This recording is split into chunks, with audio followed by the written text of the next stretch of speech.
Hello everyone, I am Dr. Nidhi Khare.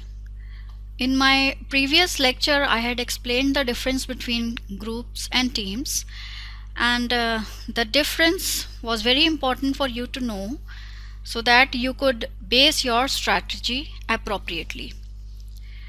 Now, today's lecture is based on the concept of team formation. I'm going to explain what is team formation, how a team is formed. Now, what is the need for a team? Why do companies use teams? Companies use teams because teams are able to outperform individuals.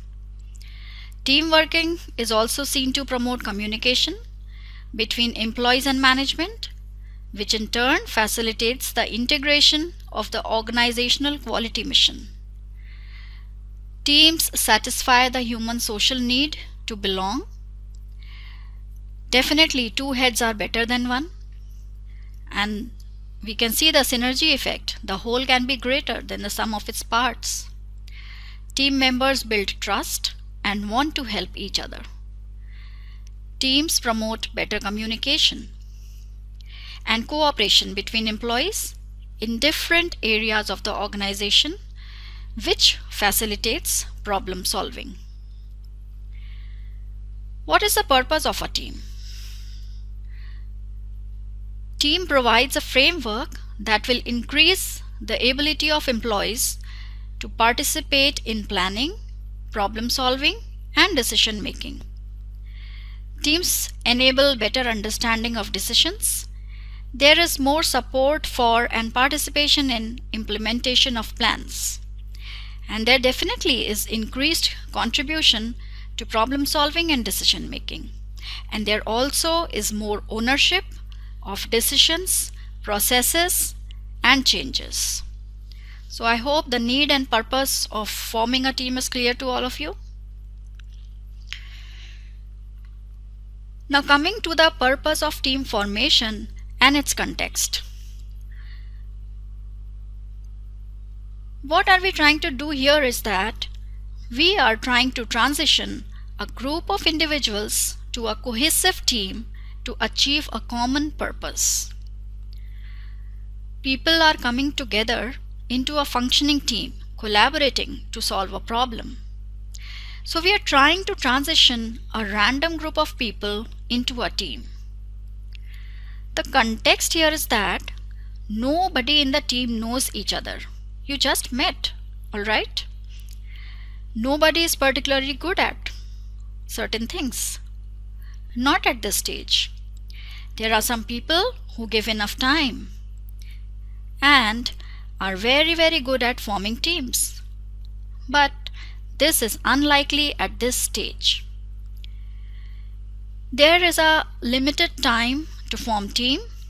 Particularly in this context, you need to be more or less formed and functioning within a couple of weeks.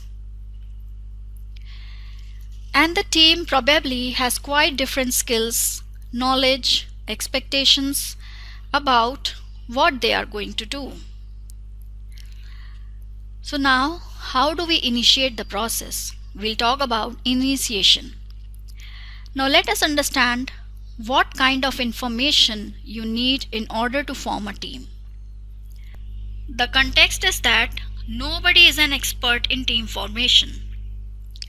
Teams need to consider and agree on some matters like team goals, team roles, decision making, strategy, manage risk.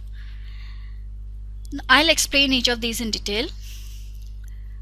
Initiation of team formation includes certain things.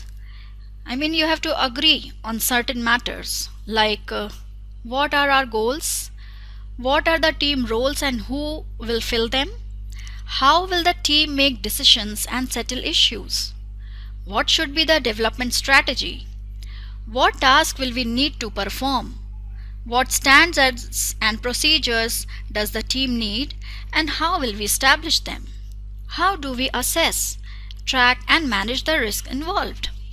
So I hope you have understood what are the issues involved, what matters we should focus on regarding initiation of team formation. Now take an example. I assign some project to you and you all have to work in teams for the assigned project. So then, what would be your team goals? Think. Your goals would include marks for the subject. Some want a good distinction, some simply want to pass. So depends. What are your goals? Second, time management. How much time can you afford to spend on the project? You might be having other subjects also. In fact, you do have. So how much time can you afford, can you take out for managing this particular project? So it's how well you manage your time. Learning goal. Some want to learn specific topics. Some may want to learn some topics, some others may want to learn some other topics. So what are your learning goals? Social goals. Some of you may want to make friends. Some of you may want to have a good time together. So depends. What are your goals? So you have to decide on your team goals, and this will initiate the process of team formation. Now coming to decision making in team formation. This aspect needs attention as there are different ways of decision making. Like, how will the team decide? Should it be left to the project leader? Will the most knowledgeable person decide? Or will the loudest voice decide? So you have to take certain decisions regarding all these aspects. Now, handling conflicts in team formation. You will have to consider and pay attention to conflict management, as in a team there will be conflict of ideas. Conflict is not inevitable. We all know that. But it can happen.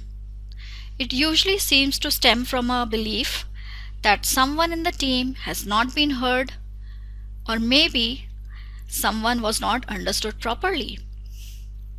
So what is the solution? The solution is that you should try to listen. Try to actively listen. Try to listen to everyone's point of view.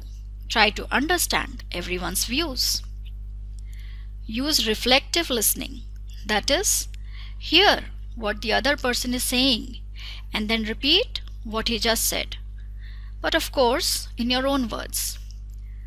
The purpose is that you should demonstrate that you not only heard his point of view, but also understood what he was trying to say. And then, when everybody have had their say, everybody is more likely to accept the decision made by the group. So I hope you have understood the whole process of team formation. Thank you.